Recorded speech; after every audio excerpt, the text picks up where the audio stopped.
Oh my gosh, guys, I'm down $16,000 today. Anyways, let's get started. So yes, it's true, guys. I'm down almost 16 grand here today on my account, which is about a 1.5% movement to the downside of my account. Now, that being said, I've had a really good last couple months, especially, actually this is just basically reversing the gains that I had on Christmas Eve where I was up about 16 to 18K. So, numbers are crazy when you get to a larger account size. It's really still just about the percentage. In fact, you could really just ignore that number and just look at the percentage basis, and it's a much more important figure, to be completely honest. Now, first of all, the reason that I'm down here today, as you can see what I'm talking about, I'm long the NASDAQ, and this big down day here on the NAS is taking away some of the Santa Claus rally gains that I had the last couple days. So I had this really nice push to the upside of my position and giving back some of those gains here today. That being said, I'll be completely honest, and I could be completely wrong about this, as always when I share an idea on YouTube. I think that this probably does not sell off much further from here. That being said, if it does, I'll stop out and talk about it in my next video and just mention that I was wrong. But here's the thing. I actually think that this sell-off here today, as well as this rally that we saw in the last few days, is all happening on something called low volume. Now, for the Forex people out there, you might not be super familiar with what this means, but for stock traders, you're well aware. So in the US stock exchange, we actually can see the amount of trading activity that is going on. It's called volume, and it's a really cool indicator that I highly recommend you use. Now, if you're a Forex trader or you trade like something like NAS 100, the volume there is not nearly as reliable as, for example, pulling up SPY, which is a heavily traded ETF that tracks the S&P 500, and looking at the volume here. Now, what I want you to notice is that we had these huge sell-offs on high volume, but then there was an even stronger bounce back buy on higher volume, but all of this activity was high volume. What we've seen in the last few days is all on very low volume. Now, what does that mean? Well, because it's the holidays and a lot of people are away from the charts, I don't read too much into this recent price action across almost all markets. So that being said, I'm not too worried about the down day today. I'm not thinking that, something is broken and that we're going to crash way beyond this. And in my personal view, when I take a look at the SPY, which I would like to analyze more often for you guys on the channel, especially if you're an index trader, keep an eye on the SPY. This is what a lot of stock traders actually look at. A lot of stock traders, options traders look at SPX, Forex traders look at XPX 500 through CFD brokerages, and stock traders look at SPY, right? Because SPY is, a standard market ETF. So anyways, point is, as long as we don't take out these lows and confidently break and close beneath them, I'm still really bullish on the stock market going into the new year. Now, of course, the stock market in the new year, things could change. We could see some crazy downside moves. And if that happens, I'll stop out accordingly and manage my risk appropriately. But I do remain bullish as long as we've held these gains following the big Fed day sell-off. In fact, what gets me extra bullish would be a break through those highs, setting new highs going into the new year, especially if going into the new year, we see this kind of out the gate rip in January, preceding Donald Trump taking office. If that is kind of an upbeat moment in time for the stock market, I think that sets us up for a strong 2025. And again, we've had 2 strong years back to back. So some people would say, it's due for a larger scale pullback or correction. And I actually don't think that that's out of the question. I think we could see 10% plus pullbacks next year and yet still have a positive return. I think part of the reason you had such a good return specifically in the stock market this year was because we hardly had any major sell-offs. The biggest one that we had for the S&P 500 was back in August, and we didn't even get 10% pullbacks, right? So there was no 10% pullbacks for the S&P 500 this year, which is pretty remarkable and why it was such an exceptional year to the upside. And that's, of course, from a purely mechanical standpoint, because a big pullback sets you deeper in the hole to try and climb out of for those end-of-year gains. So this year, not having a substantial pullback really set us ahead for year-end returns. And taking a look at gold, I do want to just apologize. Yesterday, I said I would analyze it, and then I proceeded to not analyze it. Liar! So let's take a look at gold. I think part of the reason, to be completely honest, I didn't actually get to it yesterday is because it's so dang boring right now. Nothing is happening with gold. It just cannot get a break one way or the other. And I'm going to repeat myself here if you've been watching, Basically, this is our key level of resistance, and this is our key level of support. As long as price remains in the middle of this, I really don't have a price action or mechanical technical bias. What I'd be looking for would be, again, like I said, a key break through those highs or a failure at support to trigger more of a directional bias or move in gold. In fact, this kind of chart, when it chops around like this, just seems like something where I really don't want to participate too much in either side. In fact, the best thing would be to bet that it actually goes sideways, in my personal opinion, and that's actually what I chose to do. The symbol GDX is a ETF that tracks gold miners, and gold miners typically move similar to gold. You can see it's not exactly correlated, but generally speaking, in fact, let's actually show that chart. So here's a chart where I've overlapped the price of gold with GDX, the gold miners ETF. And you can see, generally speaking, this line chart, which is GDX, typically outperforms for windows when gold is actually going up, and then underperforms when gold is going down. So we've seen recently that gold has been kind of going sideways to down, so GDX has gotten pretty beat up, and I've actually sold puts on this position. Now, if you're not familiar with options, basically when you sell a put, it's a way to make a bullish bet, willingness to buy the shares if it continues to go lower, and you collect a premium for doing it. Now, basically, if you're not an options person, you don't care, basically it's a bullish bet. And as long as GDX is able to bounce and stay above 35 by expiration date, I'll make a nice premium and not have to do anything. And if it does continue to go lower, all that means is I have to buy the shares at the agreed upon strike price of $35 per share. I'll have to buy 1,000 shares, so that would be a 35K purchase of GDX. That being said, as long as we can't break one way or the other on this one, I'm just kind of range bound biased, aka just very neutral on gold. The dollar index also looks really strong. I think this is part of the reason why gold is really struggling to make any sort of gains, is because the dollar is just trending up and up and up.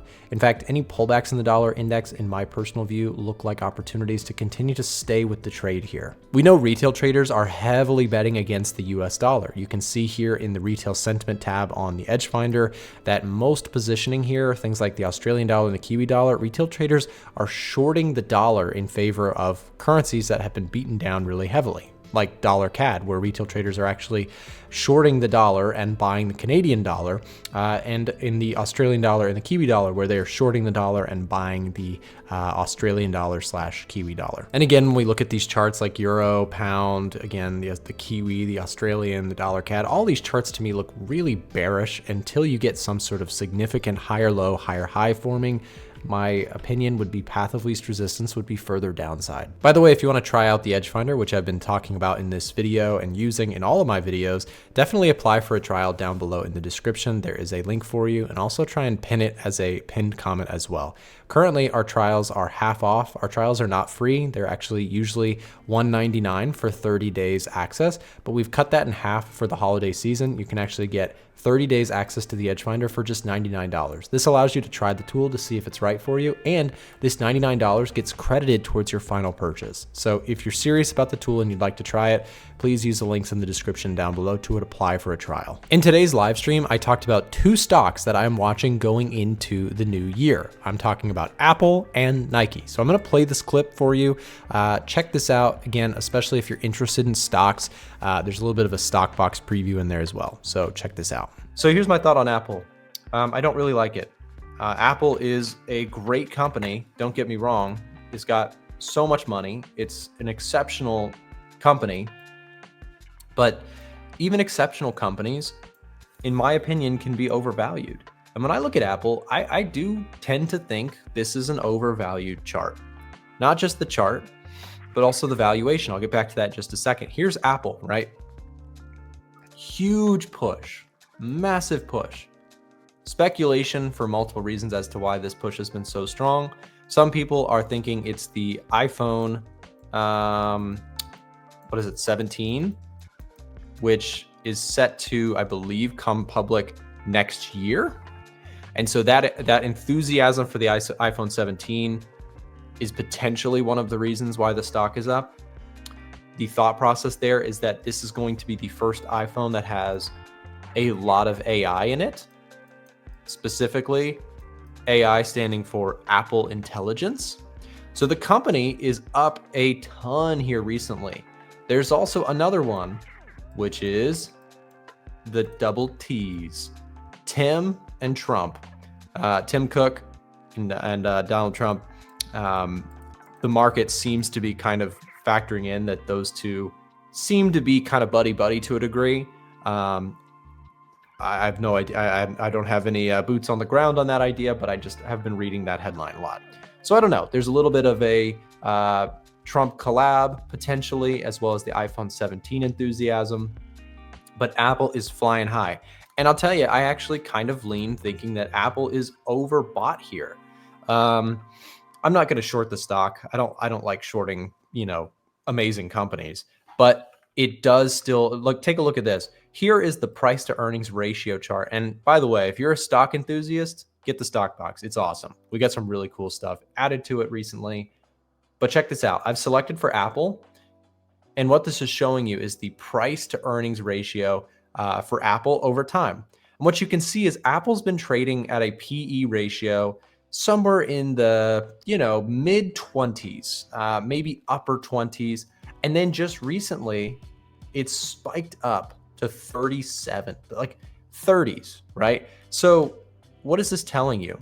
Price action is one thing, right? But company financials are a very, very important way to look at stocks. So we have the financial data here that we're working on. We've got a couple things already added here, but I love this chart. It's one of my favorite charts. So if we were to just kind of draw a mental moving average, what we can see here is that Apple has reached some pretty expensive valuations relative to its own history. This is also, look at this, we're going to really whip out the stock box today. Let's also see if this will work for us. Here's Apple's revenues over time. Let's actually do this. I'd like to, you know what? I'm going to actually just change this default really quick. I think I want to make this default to, let's do 36 months back. So let's do that. We're going to default it to there. There we go. I think that's a little bit better looking. Okay, so what are we looking at here? So we're looking at Apple and we're saying, let's PE ratio for Apple is looking very expensive relative to its own history, right? That's part one. Well, let's look at the income statement. And here's the thing about Apple. Look at its revenue. The green, guys, is Apple's revenue over time. It's an astronomical amount of money that they make. But stocks value based on future earnings and earnings growth. They're always looking forward. Well, the thing is for Apple, we have this, you can see the seasonality of it. Q4 is usually their best time because of course they sell a bunch of iPhones and keyboards and mouse and everything during Christmas, right? Q4. But look at this. Overall, Apple's revenues have been relatively flat for multiple years, but yet look at the stock price. So in my personal opinion, I'm not a big fan of buying Apple stock at these levels. So there's how we just did some stocks, right? We do gold, we do S&P, we do NASDAQ, right? We use the EdgeFinder for that stuff. But for stocks, the stock box is the tool you don't want to miss. If you're somebody interested in stocks and you'd like to try out the stock box, I've got a link for you. Maybe Chandler or James, if one of you guys could grab the link, you go to a1trading.com/stockbox. There's a trial link. If you don't already have that pinned to your quick links or whatever, maybe we could drop that in the chat for people who would like to try out. We do offer 30-day trials to the stock box, similar to how we do with the EdgeFinder. If you would like to play around with our data, this is our project that we've worked on. We launched this tool in 2024 for stock traders. Now I'm going to show you here, guys, a stock that I actually like for 2025. Any guesses? Any guesses on stocks? Actually, I'm just also curious, what stocks do you guys like going into 2025? I'm going to tell you my stock, one of the stocks, I'm watching many stocks. This is cheating. I can tell you already are in our Discords and stuff like that. Yes, the stock that I'm interested in potentially building a position in next year is Nike.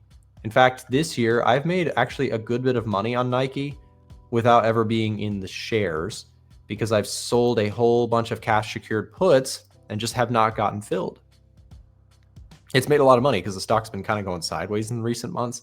So I've made a bunch of money just selling puts, and those puts never got assigned. So I just keep pocketing the premium and doing it again.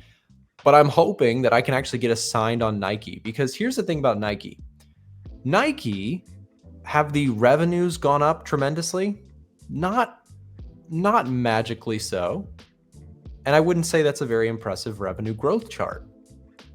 But unlike Apple, which is trading at very high historical valuations relative to itself, can we look at Nike and make the same conclusion, or is it going to be a little different? Hint, hint, it's going to be different. So here is Nike's price to earnings ratio over time. Notice something different here? The price to earnings ratio for Nike has actually fallen. So this stock's valuation relative to how it historically has been valued is low. People don't like Nike. People hate Nike. People think that Nike is losing the race. Pun intended. I mean, it kind of works out. And to be fair, that is true. They've lost ground to competitors like Hoka, right? So when I look at Nike, I say, okay, look, Nike is down in the dumps. Take a look at the stock price, right? Again, I know we're talking a lot of stocks today. If you're not a stock person, I understand. We will get back to other charts in just a second.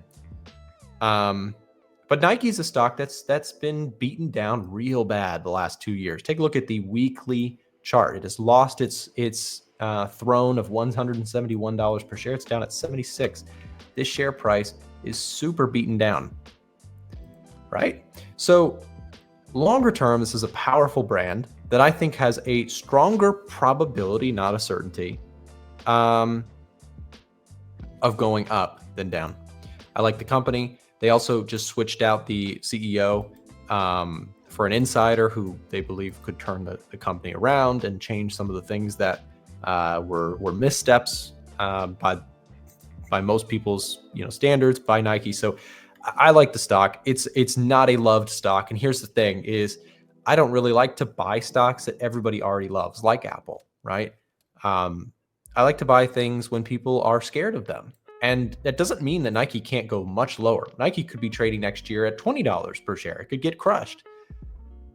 That's why I'm not going all in on Nike. It's just one of the stocks that I like. I think the valuation is a lot better. It's still a high valuation at 25. Don't get me wrong. But Nike's had valuations in the past of 40s and high 30s. So if it restores its presence at all next year, it could very quickly, be a very strong performing stock. So I like Nike. I mentioned this earlier. If you guys would like to try out the stock box, we've got the link here in the chat for you. Try the stock box for 30 days. If you're an EdgeFinder fan, especially if you're trying to get into stocks, or you already do like stocks, but you didn't know about the stock box, this is our newest product here at A1 Trading, and we have been working constantly to make it better and better. I love having company financial data. It is so cool, and we're going to add so many things to the stock box. If you buy the stock box now, I'm telling you, 1 year from now, it's going to look way, way better than it already does. It looks great. It's got a great set of tools already built in, but coming down the pipeline, we will have some phenomenal tools built into the stock box. If you're looking for a better brokerage, then stick around for a second. I'm going to tell you how you can get some free sign-up perks with great brokerages all around the world. Whether you trade FX or indices, commodities, futures, all of the above, I'm going to show you a really cool way that you can get free sign-up perks with your new account. So if you're interested in switching into a different brokerage, you can get things like deposit bonuses or free stock shares, or you can even get access to some of our products for completely free. All you have to do to find out current perks being offered to new depositors is go to a1trading.com/brokers. That's a1trading.com/brokers. And as you look at that page, you'll see all these different offerings that we've currently locked down for you guys as subscribers, as viewers. Now, of course, we get something out of this. If you choose to use these links, you'll be supporting our page. But in return for the viewers, we've got great sign-up perks available for you guys so that you get some free game just by signing up for a brokerage if you're looking to do so. So check it out on our website. You can find current deals at a1trading.com/brokers. edgefinder.com/brokers. Thanks for watching this video, and on the screen right now, you'll see some other options of other videos we put together that might be helpful to you in your trading career. So thanks for watching, and we'll see you next time.